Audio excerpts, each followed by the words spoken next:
You're listening to Discography Discussion, episode 152, The Chariot, hosted by Dan Terry. No, everybody's out to get me. Everybody's wrong, and I am the man. I'm in a wood-paneled paradise. What are you talking about? Buddy Reno. I think I have to be doing something else, and I wasn't at the time, so I switched. And Joseph Wren. Welcome to my dank dungeon. Presented by discussmetal.com.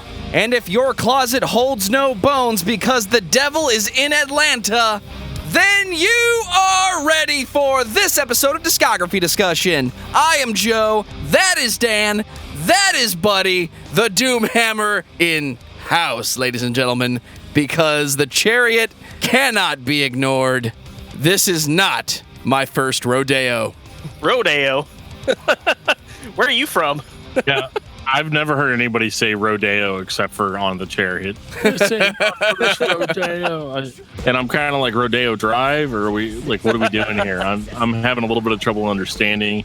I do know that Atlanta was, it used to be Douglasville. I understand all that, but the bullet never lies, and time will prove all things. So, well, my question is, why only one rodeo? Are we supposed to know what's supposed to be going on after one rodeo? I don't feel like I'm prepared. I think we should circle back next week and circle back. Long live. I think we should come back to this and in a week whenever we know what we're talking about. Welcome to the show this week, guys. We're talking about the Chariot. You've demanded it. We've decided that this year we're going to actually start listening to what you guys want us to do. We've done it in the past, but we decided that this week we're going to give you guys the Chariot, which was so quick after Every Time I Die, so quick after Showbread. 2020, guys, it's going to be a year of no filler bands. We're avoiding the bands that are just kind of and we're going with the bands that we like, the bands that you guys want to hear us talk about. So I'm really excited for some of the stuff we have coming up this year, and I'm excited to talk about the Chariot. We're bringing the beef in 2020. It's a new decade. What if you're vegan? We're bringing the beef substitute tofu. We're bringing the tofu. It's funny. I actually got a T-shirt last year that was the Beats Killer Tofu Tour. That's amazing. I actually have that T-shirt. Yeah. Is that an offshoot of Green Jello? No, that's an offshoot of Doug, the animated series. Oh fuck! I haven't seen that show time forever. for Danimaniacs. Douche. No. Well, it's definitely time for the Chariot, and it's been a long time coming. I know we talked about the Chariot a lot back in the Norma Jean episode 100, but we never really went down that path because who has the time? I had to spend 2 hours talking about Bless the Martyr, Kiss the Child, so we ran out of time to really talk a lot about the Chariot. So we have given them their own episode. So let's get into it. Well, before we stretch this one sentence into an entire book report, I want to take this time to say thank you to everyone for listening to the podcast. Thank you for listening and for subscribing. If you are not a subscriber, then you can find everything Discography Discussion at discussmetal.com. We are on Spotify, Apple and Google Podcasts, TuneIn Radio, Stitcher, so if you have an Amazon Echo or a Google Home, you have no excuse. Ask it to play the latest episode of the Discography Discussion podcast, and it will. We're also on Facebook and on Twitter at Discuss Metal. Be sure to like, favorite, and subscribe. It really helps us out. It lets us know you're listening. And now Dan's going to tell us all about 5-star reviews. Well, we do love 5-star reviews here on Discography Discussion. We love subscribers. We love episode sharers. You guys are the guys that share the episodes when you see them on your social network. Be that Instagram, be that Facebook, be that Twitter. Did I run out yet? Facebook, Twitter, Instagram. Is there more social media? Not any that anyone cares about that won't go out of business within 2 months of posting. So, we got that going for us. Joe, you actually forgot one, my friend. As of recently, we are now part of iHeartRadio. It's about damn time. I know. We've been trying to get on there forever. They're like, I don't know about you guys. There's just something weird about you. We're not sure if we want your content on our website. This just in. Pandora Podcasts now lists Discography Discussion. Oh, it's on Pandora Podcasts? It's everywhere. Okay, so we can actually really say anywhere you listen to podcasts, you can hear our lovely voices. And we are working on ways for you to see our lovely faces. So you guys can look out for that in the future if you're into that sort of thing. Is that really a benefit, though? It's a benefit for me, man. I mean, you got to think of how many years before I started this podcast that I would just stand there and talk to myself in the mirror. Like every single night, I'm just like, who's the man? Who's the man? Who's the man? And then, the really cool dude that's standing behind me is like, it's me. Hey, and I'm y'all. like, well, one of these days, people are just going to hear my voice. Who let Jeff in the room? They're going to love it. But you know what I love? The Chariot. Because who doesn't love the Chariot? So, Dan, tell me about the Chariot. Well, the Chariot is a hardcore. Is it a hardcore? Like a spazcore? Is that a word? Spazcore? I think it used to be a word. I don't know if it's used anymore, but they are a chaotic hardcore band from, I'm going to assume, Douglasville, Atlanta. No, wait, that was stupid. Douglasville, Georgia. And or maybe they're from Atlanta. I don't know. I didn't pull it up and look at it because, we're not the kind of podcast that's just going to read off of Wikipedia pages. So they're from Georgia. They are Kentucky Fried Hardcore. And they've Georgia. been banned from almost every venue you've ever been to. The Chariot is probably one of the craziest live bands I've ever seen because their singer Josh, who used to sing for Norma Jean famously and now sings for 68, he has this tendency to just like throw himself on the floor, kind of jiggle around all over the floor like a snake while he's playing, hiding behind various instruments, climbing on anything that is available to climb, anything or anyone. And he has been known to hang from rafters and do all kinds of crazy things while gutturally making sounds, gurgling, screaming, yelling, talking sounds with his voice that is sometimes and sometimes not anywhere near a microphone. That's the truth. I mean, I remember when the first album came out, I believe we saw him at, was it the Foo Bar maybe? I can't remember anymore. It's so long ago. And it was Foo Bar, yeah. Yeah, all over the floor, all over the rafters. They got in trouble because he was jumping up onto, they had like two big stacks of amps, and he almost knocked over one of the top ones, if I remember correctly. It was definitely moving. Is that his fault, or is that the person that set the amps up fault? Probably a little bit of both. I'm pretty sure it's my fault because I got up there first. At one point, he would like, everything got real quiet, and he was like, all the lights are out, and he was swinging a lantern on a chain around a circle. I might have imagined that, or I might have dreamed that, but I remember it as a real memory. And that actually wasn't the first time I saw the Chariot. The first time I saw the Chariot was at Cornerstone. I remember me and Mike, who you guys know from Movie Mosh. Mike and I went and saw the Chariot at one of their very first Cornerstone appearances. And I remember too because we were standing there, and Scott Mellinger from Zayo walked up behind us, and he was like, "Are you guys ready?" And I was like, "I mean, I guess I'm ready." And it was incredible. And actually, I'm on the Chariot's DVD. Yeah, you're like right front and center, both arms in the air, slow motion. Yeah, so you guys can look out for that. And I'm actually famous now because of that. And I don't know if that's true, but super famous. Definitely not the band, just that guy that was in the crowd. No paychecks have come your way, as we know. Oh man, I get all kinds of paychecks. You got to put that on the discussmetal credit card. But that was an insane show. What I remember from it the most is Josh got up on stage. He's great. This ain't my first rodeo. And then the guitarist started thrashing about so bad, and then he just jumped right into the crowd, and the band just went nuts. I don't remember, I know obviously if he started the set off like that, the first song was before there was Atlanta, there was Douglasville. I don't remember what any of the other songs that were played were. They must have only been on stage for 18 minutes. I mean, it was pretty much what I was expecting because Josh had that reputation built up for being in Norma Jean. We'd heard a few songs by the Chariot at that point on mp3.com because we're old farts. And they had a 3-song demo. And I remember just being all this hype that Josh left Norma Jean, and Norma Jean wasn't going to be good anymore. And this band of the Chariot was going to carry on, that legacy, which is so funny to think about it. The stuff that we used to talk about as scene kids at that time, you know, oh, they're going to carry on the legacy. They're going to carry on the legacy. But like Norma Jean had one album out, and the Chariot had like a 28-minute thing that they were working on, which I guess will lead us into the first album. You want to read that album title for me? Yeah, here we go. Everything is alive. Everything is breathing. Nothing is dead. Nothing is bleeding.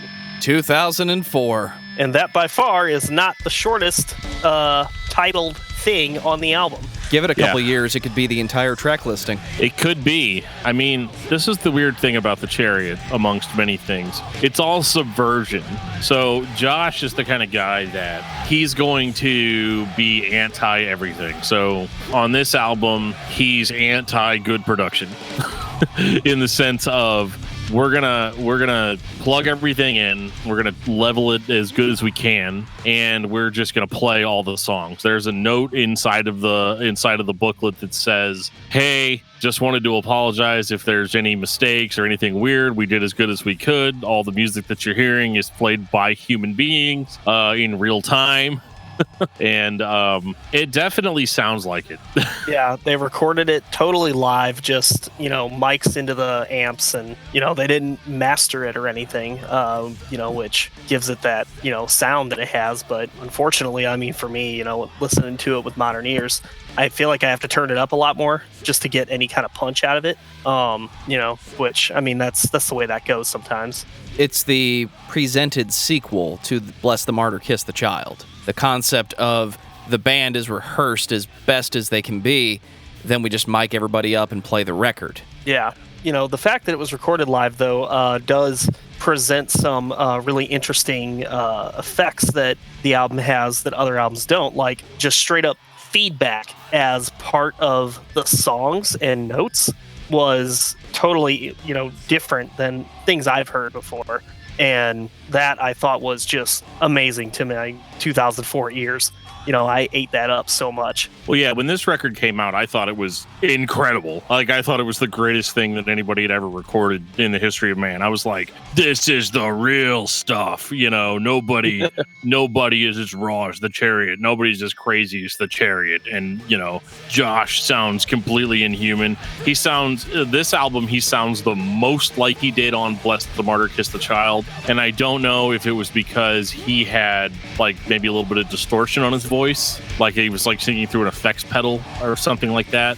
There's definitely a little bit of added distortion on Bless the Martyr, and it sounds similar to that on this record, but I can't verify it. It could have just been the way he sounded. Maybe he was cupping the mic or something like that. But the thing that drives me nuts about listening to this now, and I feel like such a wimp for even saying it, but that ear-shredding feedback that you hear constantly throughout this record, it takes me to a place mentally that makes me uncomfortable, because, like, you know, I've played in a lot of bands that, you know, practiced in garages, and in the early days I would sing through a guitar amp. It was like the best we could do. That was all we had.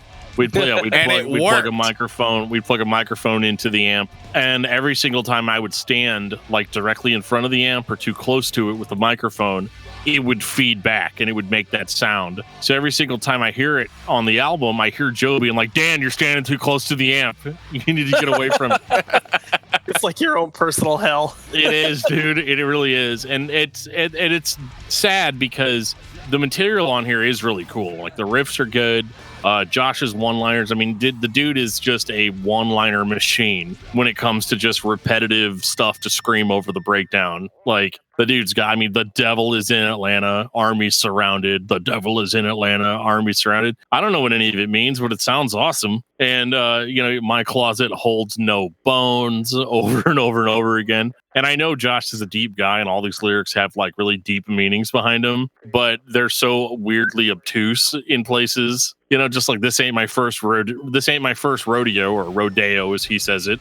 10,000 marching on, moving on to the grave.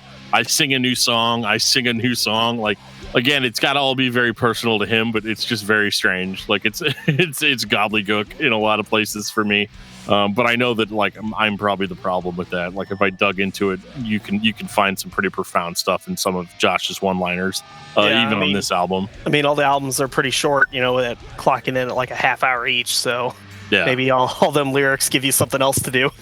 Well, Josh is often listed as the lead vocalist and band leader, eliminating the possibility that he just has a huge ego and he wants the title of the guy in charge. I feel like he is presenting raw emotion with his music. And for him, that is in order to present what I want to the audience, to make them feel what I want them to feel, I need you guys to be flexible and play the songs the way I want them to be played. Because I never get the impression that he is standing over in the corner telling everybody what note to play. He's very much the kind of guy to point and say, do something right now, and then adapt his vocals to that. 20 minutes later, it's the new song by the Chariot. Almost kind of like, I want to convey this emotion, and he leaves it up to his bandmates to figure that out. That sounds like a Dan Terry thing. Totally. I mean, at least do the least amount of work and take the most amount of credit. I mean, that's pretty much like the name of my autobiography. I mean, yeah, the Chariot had Josh is like one of the only original members all the way through the entire career. That's correct. Yeah, because they've rotated artists so much, different bandmates and stuff. I think he's the only one who stayed throughout the entire career.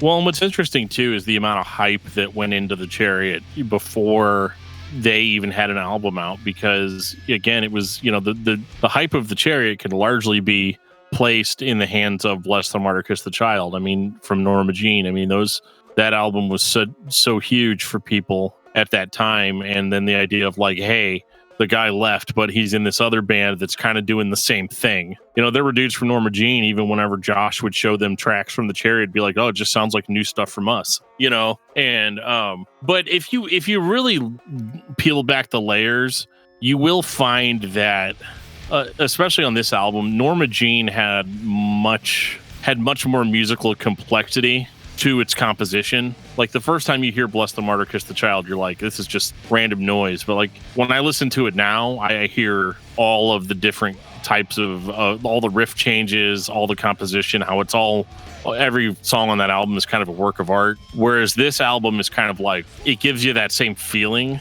but it's more like achieved using just cheap tricks than it is like really hard work position, Which actually the Chariot, as we go on in their discography, is going to turn that into a strength. Yeah. Is that kind of on the fly songwriting? Yeah. And I think they do some really cool stuff on this album. For instance, And Then Came Then. That's what I was going to bring up. Yeah. And Then Came Then is just, it's probably the most complex song on the record and probably reminds me the most of Norma Jean. And it's like, it's got this whole like old Southern glory type of weird intro to it. And it's, he comes in with like the guttural death vocals, which, is something that unfortunately he really doesn't ever do again. But it sounds cool. And it starts off just like any other Chariot song, like once you get past the intro.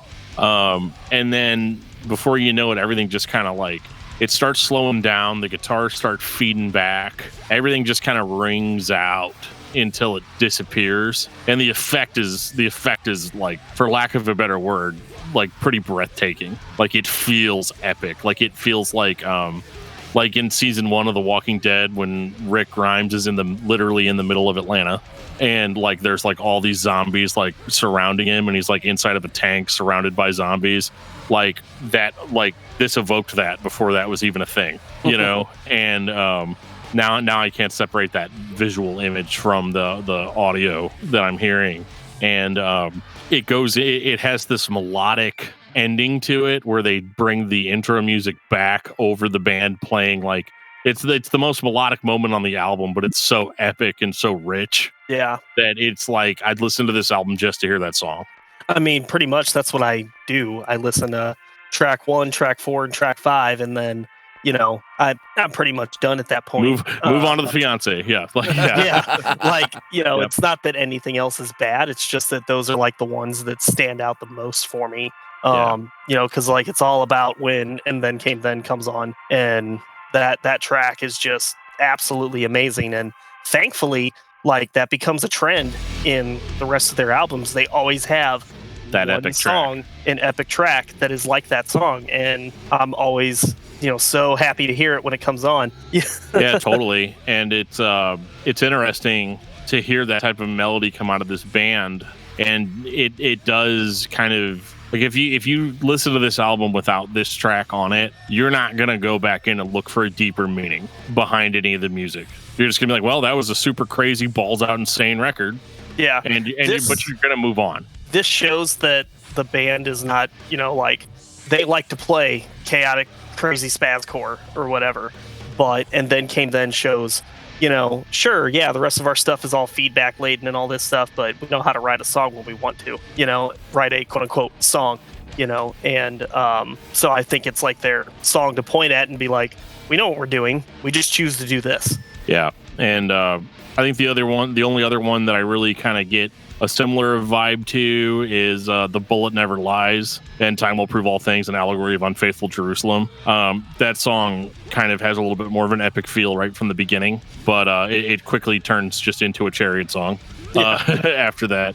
Yellow Dress, Locked Knees makes me want to kill myself when I hear it, because like it just starts off with all this feedback, which is, it's like literally the most like almost grindcore like insanity that it kicks in with. And which is funny because when Buddy and I did the radio show, I would always request to hear that song. Like I was always like, yeah, if we're gonna play the Chariot, we gotta play Yellow Dress, Locked Knees. And that was always a ton of fun and probably scared the crap out of anybody that was listening.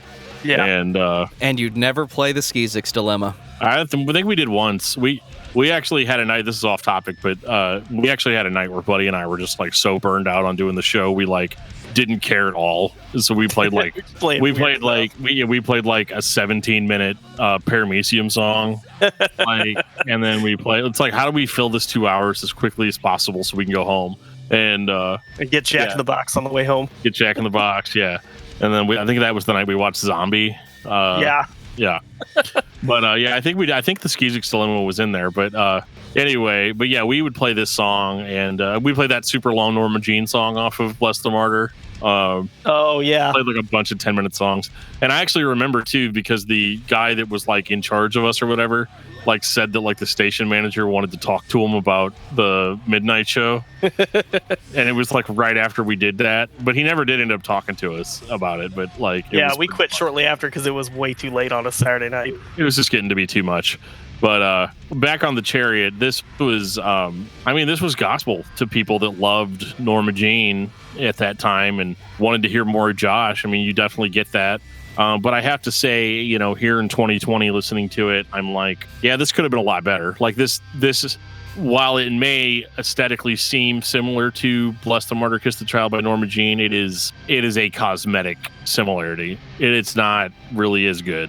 Yeah. And it sounds like a garbage can. And it's not something that I can really just sit down and listen to really anymore. Yeah, it's a great introduction to the band, but all the other albums that they put out, just you didn't think at the time that anything could top this album, and they just continually do it. So thankfully it just gets better from here.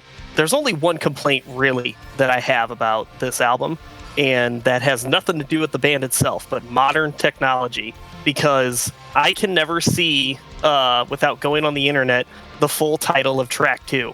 Someday I'm going to read it. Why don't you read that off for us, buddy? Someday, in the event that mankind actually figures out what it is that this world revolves around, thousands of people are going to be shocked and perplexed to find out it was not them. Sometimes this includes me. That title is almost as long as the track itself. Say, wouldn't it take you as long to read that as to hear the song? Yeah, pretty much. Ooh, that's rough. My music player always cuts out at someday in the event that mankind or actually figures out. It's usually right around there is when it cuts out. Yeah, I think on my music app it just says let me see if I can pull that up on my app here real quick. It just says someday in the event that mankind ... Yeah. So that's kind of funny. I bet whoever was coding that into like Spotify was like, seriously guys, we're doing this? Come on now. Come on. Well, and I mean, everything about this record was a subversion too. This was trying to be very anti-hardcore in the sense of like even the title, everything is alive, everything is breathing, nothing is dead, nothing is bleeding. it was kind of a subversion to hardcore, which everything was like blood of the martyrs, or the death of ignorance, or the death of whatever, and so he just wanted to say, yeah, no, it's fine. We're going to put out this really heavy album, but we want to let you know everything's alive, everything's breathing, nothing's dead, nothing's bleeding, and it was just kind of like, it's kind of a throwaway joke, but it does have kind of that meaning. Speaking of throwaway, it's pretty early in 2020, so let's break the EP rule. Yeah, let's do it. Let's break it. Because some of the things that I complained about with the first album was that, it just sounds bad. Like there's just too much feedback. The songs they seem kind of like they were written on the fly or whatever. Well, in 2005, they put out an EP called Unsung, which had 2 songs. The one was called Yanni Depp, and the next one was called, the other new one was called Kenny Gibbler, Play the Piano Like a Disease. But the other 4 songs on the EP are just reworks and re-recordings of songs that were on the first album, except this record is like way cleaned up in the production department. Like it sounds like a professional recording. Yeah, it's way better, which is amazing sounding, and like it was super catchy, lots of great stuff going on in here. It was one of those things that just kind of, you wanted a little bit more, and they gave you a little bit more, and definitely it was only a little bit. Yeah, for sure. But it was kind of like, in my opinion, the best versions of these songs. Like when I want to hear Before There Was Atlanta, There Was Douglasville, I'm going to listen to the Phil Cosby version. I'm going to listen to Sergeant Savage. I'm going to listen to Donny Cash and Vin Affleck. They're like, they are, these songs redeemed in a way. Yeah, and the first song, though, Yanni Depp, such a cool song. It's hard to talk about this EP without talking about the misheard lyrics videos. Oh man, I watch that at least like 3 times a year. Yeah, because it's the greatest thing ever. It's still the funniest thing. So like, there's a song where he's like, "You're drowning in ankle deep water. You're drowning." And of course, they're like, "You're drowning. You're trouting." Oh, I see what you're saying. Never mind. Yeah, cut that misheard. Yeah, the misheard lyric is trouting. So it's just, "You're trouting in ankle deep water. You're trouting." There's the part in another song where he's like, I sing it's Before Atlanta, There Was Douglasville, where he says, I sing a new song, I have a song, I sing a new song. And the misheard lyric is, "I have a son, I shake my son." There was he's like, "This world is full of white teeth and black lungs," and the misheard lyric is, "This world is full of white trash and black love." Like the funniest thing. And like that made this band so much more fun to me. I feel like those videos are like required watching when you're approaching this EP. Yeah, I'm trying to find that video because, Joe, we need to put that in the show notes and link to that. I'll have to find it later. I'll let you be in charge of that. Yeah, because that video is so freaking funny. 2007, The Fiancé. Can I mention something really interesting about this record? What happens if I say no? I don't care. I'm going to keep going anyway. It starts on a roller coaster. I don't know if you ever listened to it, really, but you hear Josh going, "Bah!" and you hear people screaming in the background. I'm about 90% sure this was captured on a roller coaster. Like, this is just how Josh Scogan rides roller coasters. Yeah! I'm just picturing him at the top of the Batman. He hits you on back-to-back, the first track. He hits you with some of the best one-liners you've ever heard. And it's like all the lyrics. It's only 1:33, but I just love it so much. He's like, "This is the last chance you get, open wide. We both know we're both gonna die. There's a difference between you and I. You want peace but refuse to fight." And like, it's just so deep. Like, and it hits you with a punch. Like, you know that this recording is more raw than the Unsung EP, but it's not as raw as the first album. Yeah, and so there's still really great production on this one. You can hear everything really clearly, and everything punches a lot harder on this record. And it's just, the one-liner at the end, "Churches have nuns, cowboys got guns, everyone's waiting to die." Like, the rule of cool was in full effect on this record. They kind of swung at the gate. They kind of came out of the gate swinging on this one, because I feel like really they had something to prove, because a lot of the stuff that we complained about the first album, it just sounds like the songs are this, or it sounds like it wants to be Norma Jean. This record is a definitive change in that direction. They don't sound like Norma Jean on this at all. Yeah, they're not as chaotic as they were, in my opinion. Because they didn't use feedback as like a secondary instrument or anything on this album.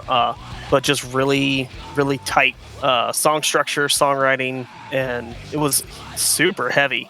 It's definitely heavier than their first album. There's a huge influence of punk rock on this too. There's a lot of like Nirvana-ish, grunge-ish type of riffs that are used to create the chaos instead of it just be like the they've kind of, I called them cheap tricks on the first record, and they really avoid that very well. Like, there still is a lot of feedback on this, but it's not as ear-splitting. And, like you said, it's not a second instrument now. It's just kind of like, it's just feedback. Yeah. I got to mention the track titles. This is an old thing that we've all heard when we were kids. Back to back, they faced each other. They drew their swords and shot each other. The deaf policeman heard the noise, then came to kill the two dead boys. And then there's Forgive Me Nashville and the trumpet, which is just like, okay, I guess we're going to stop doing the thing now on track 8. Yeah. I'm pretty sure Josh Kogan just writes down a series of sentences and then says, here's the track listing, guys. I think that's part of the chaos and the emotion that he's trying to convey. He's trying to detach the name of the song from the actual music. I think he succeeds. Over these 5 records, not so much the Unsung EP. Yeah. Yeah. It doesn't really give you like a hint of anything of what it's going to be about. Like, the trumpet is A, has no trumpets in it. B, is actually a group of churchgoers singing a hymn, which is really cool.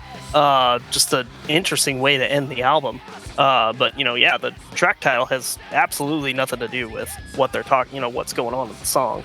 Yeah, and it's funny. The reason I brought up Nirvana specifically in the influences is there's a song, I think it's track 5. Yeah, The Deaf Policeman. The Deaf Policeman, like about a minute into the song, goes into a straight lift of the song Tourette's by Nirvana. It's the like it sounds like it has to be intentional. Like, at that point, it has to be intentional. It's like the first Tony Danza record all over again. That's not Sweet Child of Mine, but it might be. It could be.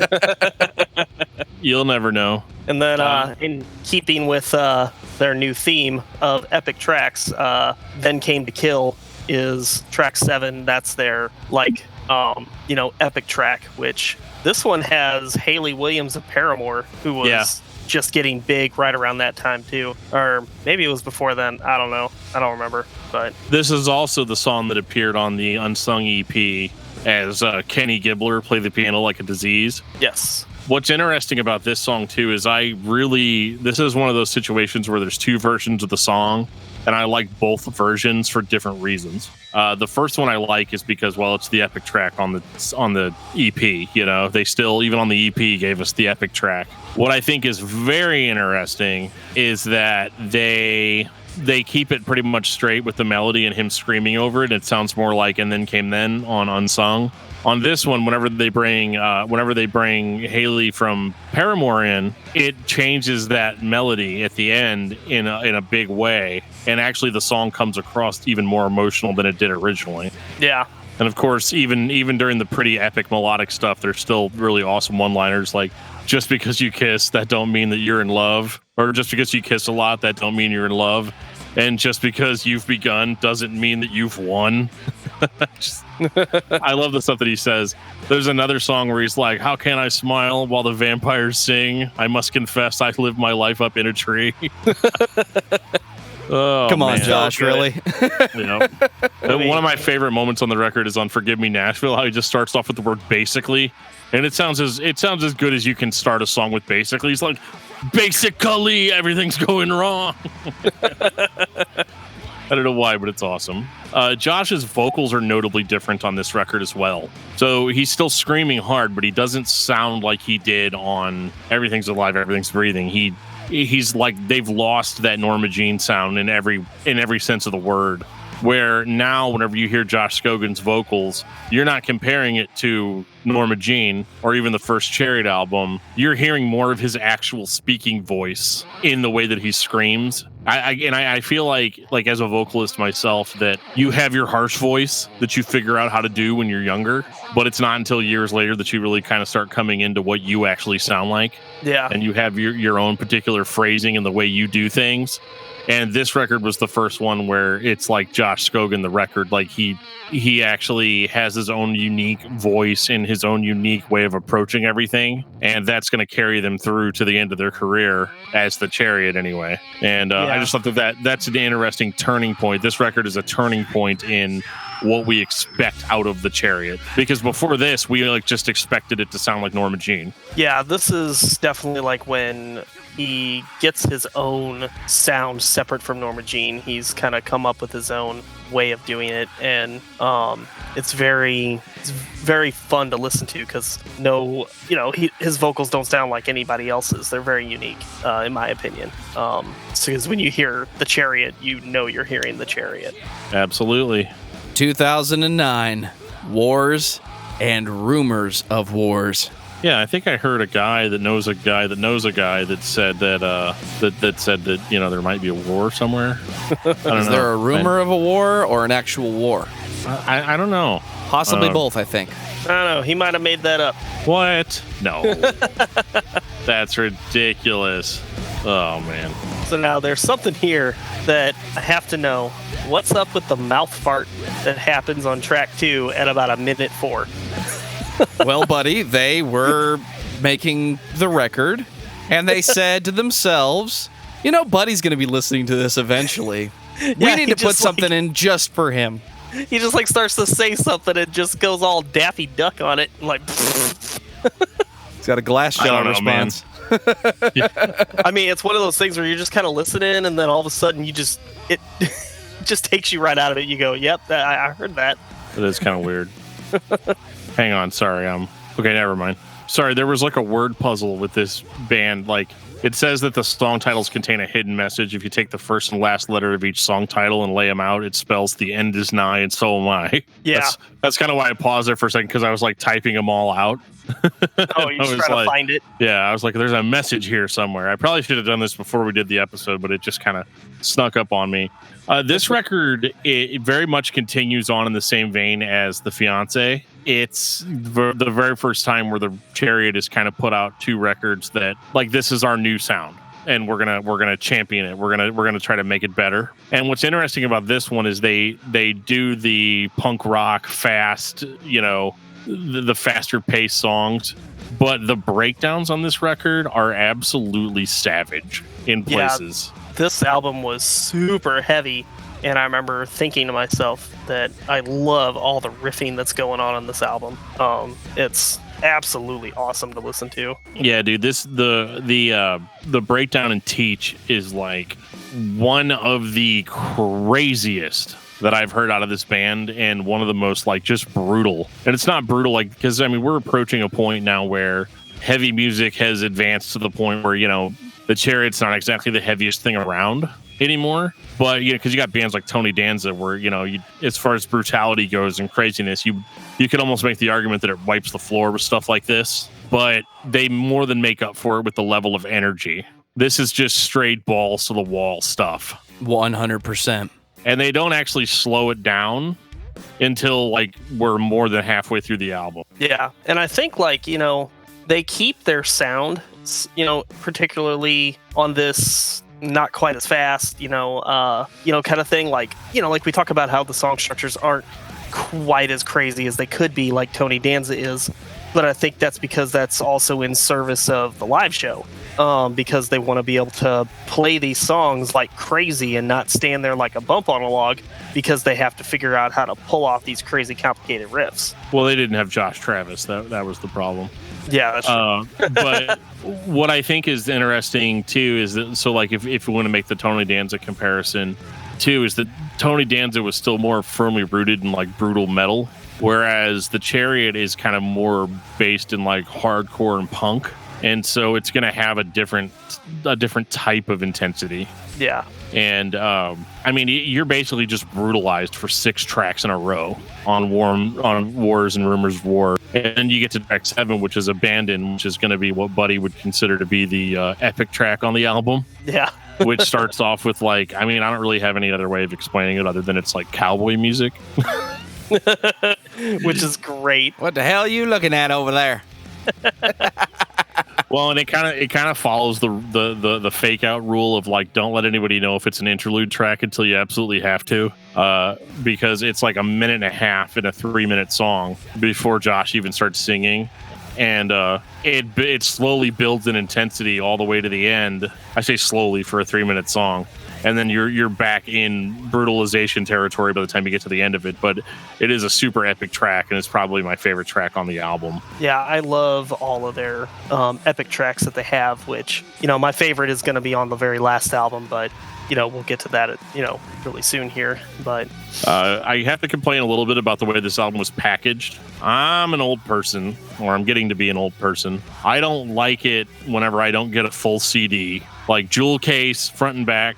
This was in the era of the digipack. Everybody was like, oh, it's got to be a digipack. And I think everybody was trying to like save on plastic by not releasing plastic product CDs, which is hard because like by 2000 and 2009, pretty much between 2007, 2009, the music industry was pretty much tanking anyway. So then it's like, well, now there's stipulations on the CDs you can put out.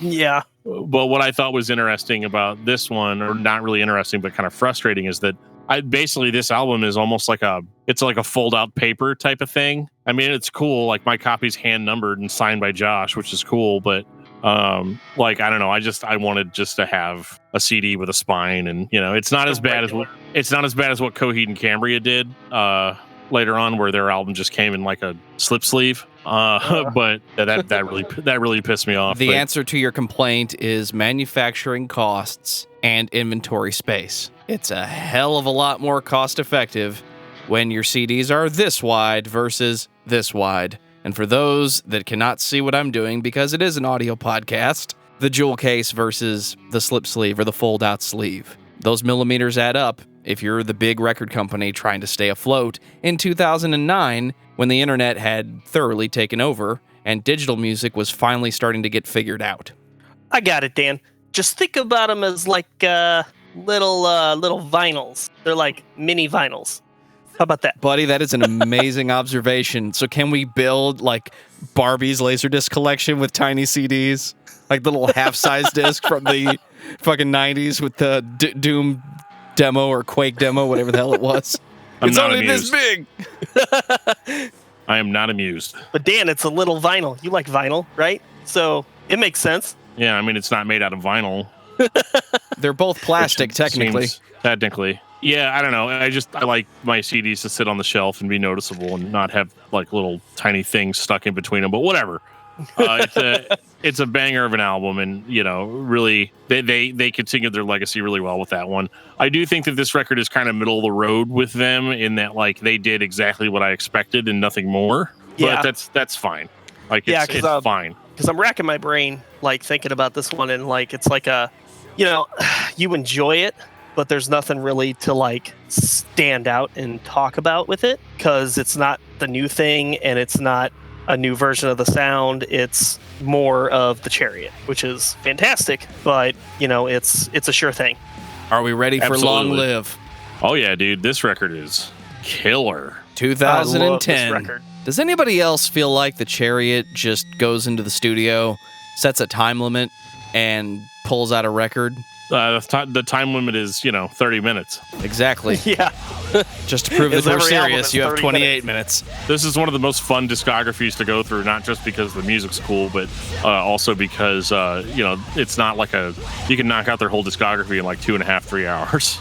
Yeah, I mean, over the course of a week, I listened to each album at least like 3 or 4 times. It's not American standards ridiculous, but it is ridiculously short.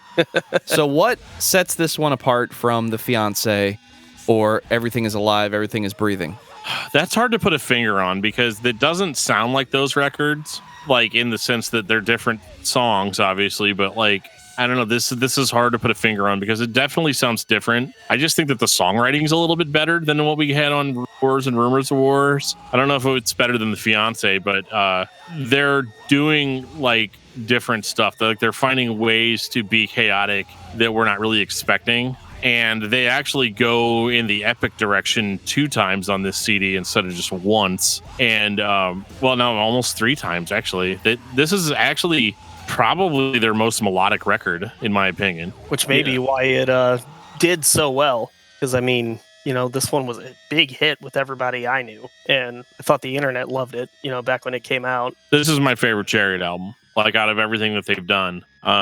You know, and it starts off as brutal as possible. Like it's all feedback starting it off. And I'm feeling like I'm standing in front too close to the amplifier while I'm singing, you know. And I mean, the song Evan Perks, it's just like a 1.5-minute beat down. And the dissonance that they use is almost liquid. Like I can't even like I'm sorry, every now and again I'll describe something like in a weird way, but like the dissonance that they use is like very, very thick, very liquid almost, and like carries the song in an odd way, the way it rings out. It sounds like they're making it up as they go, but they've been directed in a certain way. So I think the title of band leader is very accurate in this case, because Josh is just pointing in the direction he wants them to go, and the band is delivering. That's also why many of the riffs are arguably incomprehensible. They're just noises. So you're kind of like likening them to like a good jazz band, you know, where they don't necessarily have a song. They just start figuring some stuff out and they play off each other. Absolutely. And that's important. When you're a band, you got to be able to play off each other. Unless you're in Dream Theater, then you got to be able to play what we write on the page. Well, I would say the first three songs on this record definitely beat you down pretty hard. Like they're just like, let's throw it all. I mean, it's only like 7 minutes of audio, but or maybe even like 6 or 5. I don't know. It's like not very much, but it's all beat down. What track is the one that has the part where it cuts into like that old timey like? Well, we'll get there. We'll get there.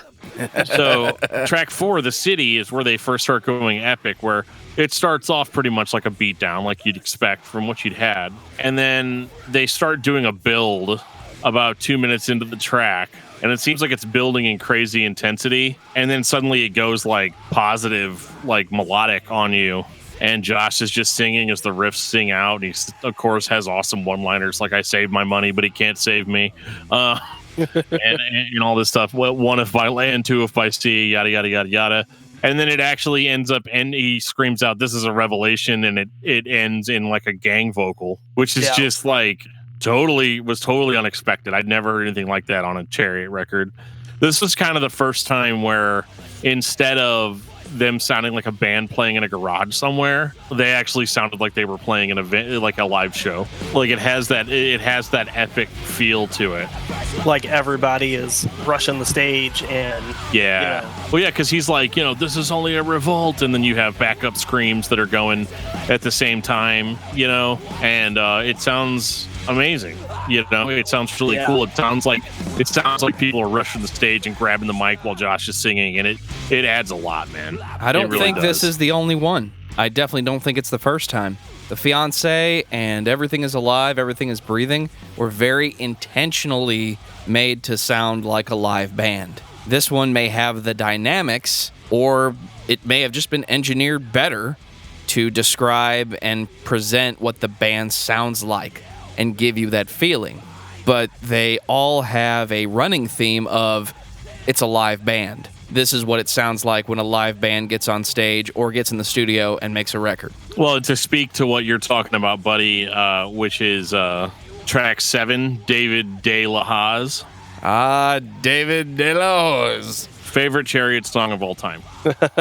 Because it starts off really intense, and they actually get to a point where they're playing so fast, and there's so much chaos going on, so much dissonance. Dude, they go like straight up horde sounding insanity building into that. You're in the middle of a Chariot song, and you're going and you're going and you're going and you're going, and then suddenly out of nowhere you hear a voice kind of clear their throat. And Dan Smith from Listener just comes in and starts doing his thing. I don't know if you guys have ever heard Listener or not. If you like this guy's vocals, he has whole albums out like this.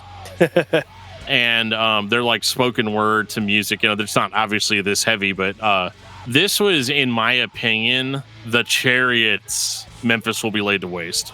In the sense that it's obviously not the same song. It's not a copy because Josh isn't like that. He doesn't just try to do the same thing over and over again. But man, his vocal is awesome with that weird, like, dissonant backbeat going under his just really chaotic delivery. And he's just talking like, it's like, head inside a hand turning over again together, like. Yeah, it's got this real weird rhythm to his voice. It's like if Aaron Weiss from Me Without You was from like the Deep South. The Deep South. The Deep South. Yeah, like it's just like this. He sounds like, and everything he's saying is like super profound. Like I don't want to take away from that. Like it's all very intelligent, very intentional, and it sounds great.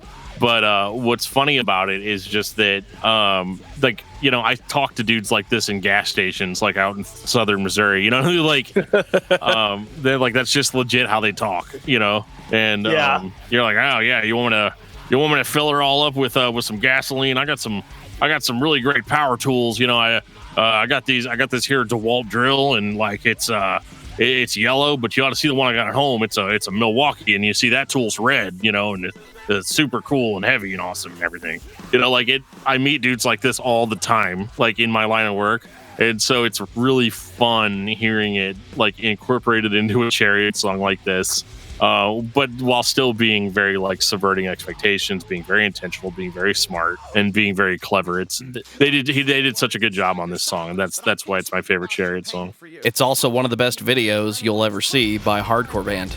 They do the one shot through the studio thing, where it's very much planned out, but it's supposed to be a little mini movie. It's really cool. Yeah, it's a really neat video. I'm gonna have to go watch it again after we're done here. And I think that song qualifies as an epic track just because of that. Pretty much any Chariot song that's longer than 3 minutes is an epic track. Yeah, pretty much. Like, Robert Rios is an epic track, even though it's only 2 minutes. Because, if I'm going to say something, why wouldn't I just contradict myself the next second? Exactly. But you also may be wondering why this album has so many just people's names as the song titles. You have Evan Perks, you have Calvin McKenzie, you have Andy Sundwall, David De La Hoz, and Robert Rios. And that was because these were actually fans of the Chariot that had won a contest. Oh, I didn't know that. Mm-hmm. Yeah, there's no deeper meaning behind the names. It's just that they won a contest to have their name as a song on a Chariot album. Furthering my suspicion that the names of the songs are not important. And not at all. To prove that, we're going to eliminate your emotional attachment to those song titles. Yeah, and I think it's effective. It's just about what Josh is saying. It's not really about the track titles or anything like that. It's basically just a way to reference it. It's time. 2012. One Wing. God, is it that old? I feel like this record came out like a year ago. I know. And man, is it my favorite Chariot album. Tell us why. I love this one. Right, but why do you love it? I know. Sorry. I had this page open, my notes, and I was trying to read. I had this open. It's definitely not a popular internet site. None of this is going to be in the show. No. I know. It's a fun flub though. Uh-huh. Okay, hang on. Well, this one's definitely my favorite album. Because it's definitely like really, really weird. But I also love the sentence that the track title spells. I love just the weirdness that is all throughout the record, especially like the song First, where they do that Western thing. But it works so well with Josh screaming over it, and I feel like it's super epic. I don't know. This was, I think, the first one where there was almost every track had something like to remember about it. One of the most important things about One Wing is that we knew going into it that it was going to be the final Chariot album. They had pretty much said from the beginning, we're going to put this last album out, which is a trend that I'm glad that bands do. You know, Sleeping Giant did it with their last record. They're like, yeah, we're going to put it out, but it's going to be our last one. Even though the last record that they put out before that was called Finished People, which was not the end. It's a little bit of a dissuade, if you ask me. Yeah. But One Wing definitely, it's everything that you love about the Chariot in 30 minutes. Like, this is almost like a collection of greatest hits, even though it's not. I mean, they are new songs, but a lot of the songs that they have on this record harken back to previous albums. Even track 3, Your, which is just like a woman singing, Oh, Busy, Busy Bee, walking to and fro. What If We Close Our Eyes? What If We Don't Wake Up? Which was a throwback to a track on the Fiancé. I think it was They Faced Each Other. And so he was always like really proud of that lyric. Which, you know, I don't blame him. But this just feels like, you know, I'm talking about how since the Fiancé, they've really carved out their own song and proven to the world that they're not just the band that the dude that was in Norma Jean was in. Yeah, by this time, you know, that's a distant memory, and most people, you know, I mean, they probably know it, remember it, but it's not something that you really care about at this point. Is it really a distant memory? Because I mean, I recall Josh Gogan always showing up at Norma Jean shows. You could almost flip a coin whether or not he was going to be there for Memphis Shall Be Laid to Waste. I think that just had more to do with the fact that they were on tour together a lot. Always on the same bills or playing the same festivals and stuff. I think one thing that when you bring this album up that that I think we should definitely be talked about is that final track, Cheek. Which is, it's one of those like sleeper favorite tracks of mine by the Chariot. Like, I don't think I could sit there and just say, like, oh, this is my favorite song by the Chariot, but I can't ever not listen to it. If there's one song by the Chariot I'm going to hear in a day, I'm probably going to put this one on, because the speech by Charlie Chaplin from The Great Dictator that is in that song is amazing with the music that they put over it. Because I went popping around on YouTube looking for other people that have done similar things with the speech from the movie. Yeah, the speech gets used quite a lot in popular media. Yeah, and there's a lot of people that do like stuff from Inception and other like epic tracks and stuff, but nothing comes as close as how epic they do it here, because those other songs that people lay over it weren't meant to go with the speech. But Josh wrote this song with the speech in mind, and so it carries so heavy and hard, and I feel like it just ends the Chariot's career on such an amazing note. Almost like he starts off with everything is alive, everything is breathing, like trying to say that don't worry guys, everything is fine. And then it's almost like at the end he's using the speech as like his plea that like turn away from your hate, don't stand up and fight for what's right, and stuff. And it's just a great track that resonates really loudly with me.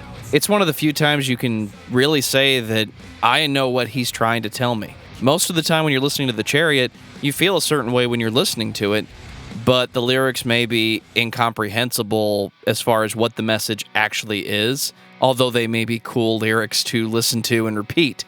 But this time, it's let's tie the whole thing together and realize that we're all human beings and just mellow out for a second. Yes, I know we're the Chariot, but now I want everybody to calm down for just a minute. Well, this record has a lot of their most experimental stuff on it, like stuff that you really wouldn't hear on a Chariot record, like the song Speak being like kind of like a slower piano-driven type of song, which is something you don't really hear from this band. And of course, Josh just screams over it because it's still the Chariot. Oh, which is so good because that dissonance is what makes it. Oh, yeah, totally. And really, I would actually make the controversial argument that Speak might have been a better album closer than Cheek. Yeah, Cheek or Speak, keep them right. But the track titles wouldn't have worked out, and Josh can't have that. So that's right.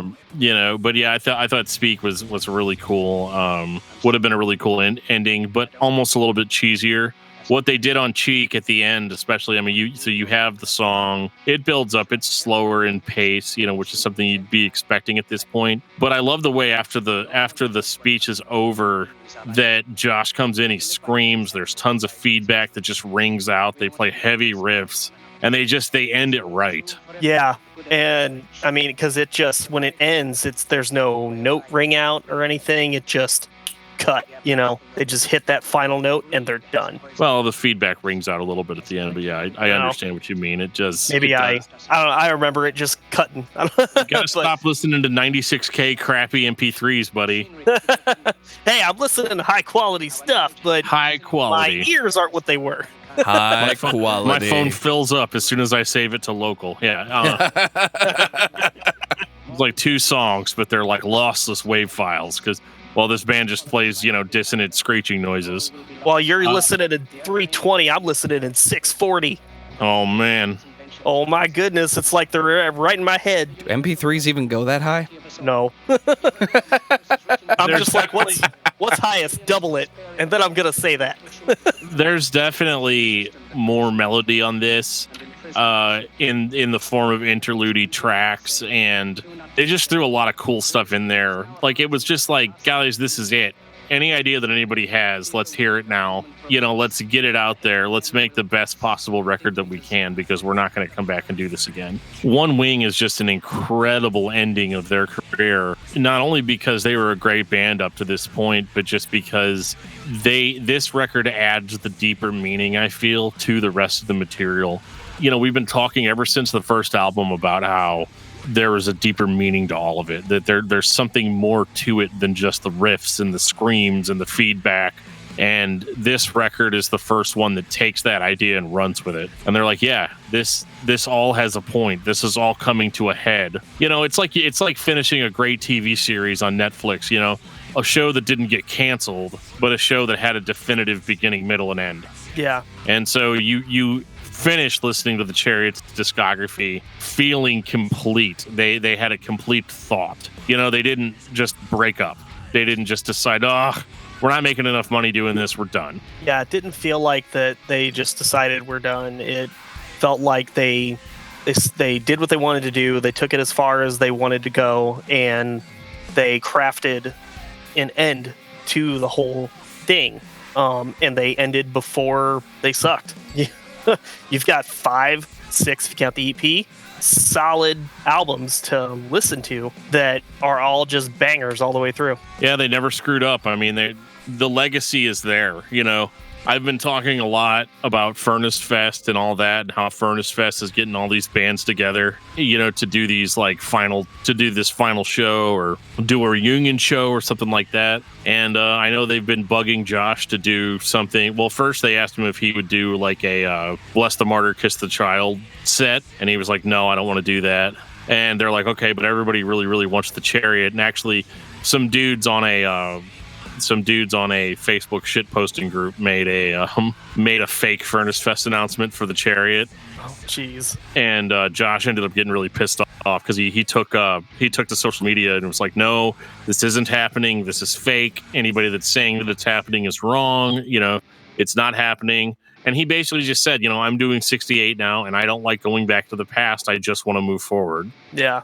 I went and I saw I think it was their second to last show down in Atlanta. A friend of mine and I drove down to Atlanta to watch in some, crazy dive bar, one of their shows. And I mean, all the way up to the very end, they're still just as crazy, playing all this material off One Wing and all the classics.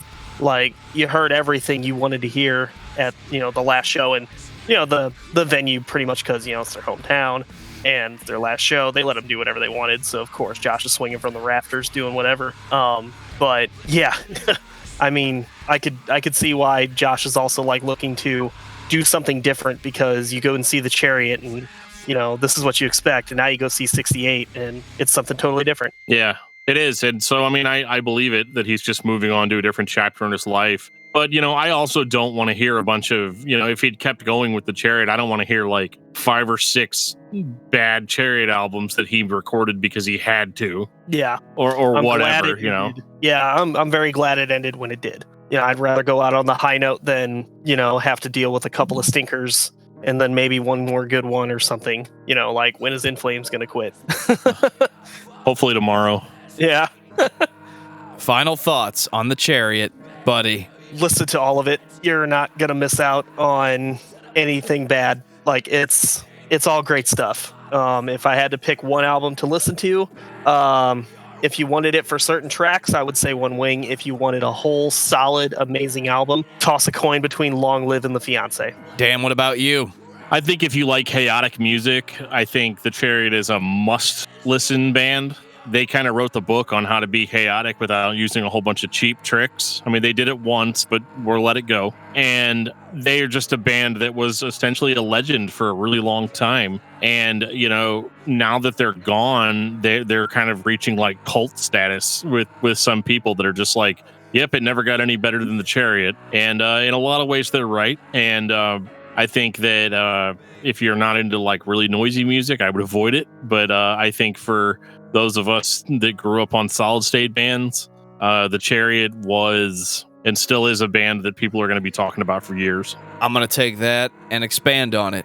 They created their own sound, their own presentation in a genre that was in the process of being defined. Not only did they create the blueprint for what chaotic hardcore is supposed to sound like, but they did something outside of it that no one else has successfully duplicated. There is a specific tone and a specific feel to every The Chariot record.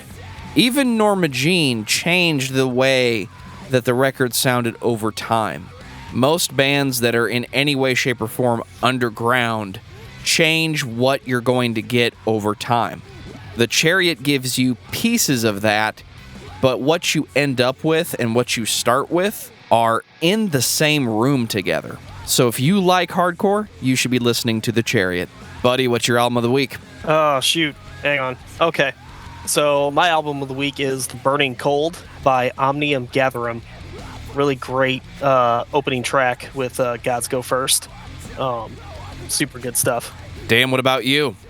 Mine this week is Rivers of Nihil, Owls Know My Name, and I'll get more into that on a Patreon episode that we're doing soon.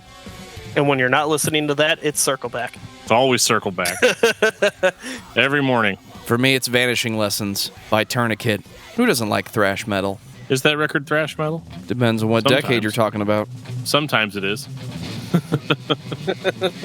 Other times she's like, my promise. Meh. Meh, meh. Take us out, DFT. If you've ever been listening to this podcast and you wanted to be more involved in the band picking process, well, it is a good year for that. There are so many different ways you can reach out to us and tell us what bands you want us to talk about on the show. You can reach out to us on Facebook under facebook.com/discography discussion. You can tweet at us at discussmetal. You can send us a message on Instagram under discography discussion.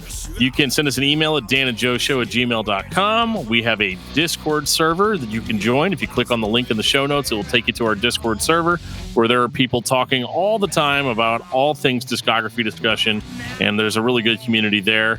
We also have a fillable form. If you don't feel like going through all that stuff I just said, Joe has a link that he's going to put in the show notes. You can click on it. It'll take you to a form and literally ask you what bands you want us to talk about, and we'll talk about them eventually.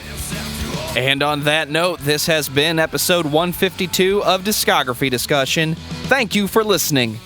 You can like us on Facebook and follow us on Twitter at discussmetal. Subscribe to our podcast everywhere you listen to podcasts, including Google Play, Apple Podcasts, and Stitcher. Visit discussmetal.com for all things discography discussion, and please send questions and comments to danandjoeshow@gmail.com. If you are not a patron, you can become one at patreon.com/discussmetal. We have some sweet perks. Everybody! You're the best around. Nothing's ever gonna keep you down. Every time I do something really awesome at work, I'll play that at like full volume and just stand up and throw my hands in the air. It's pretty funny.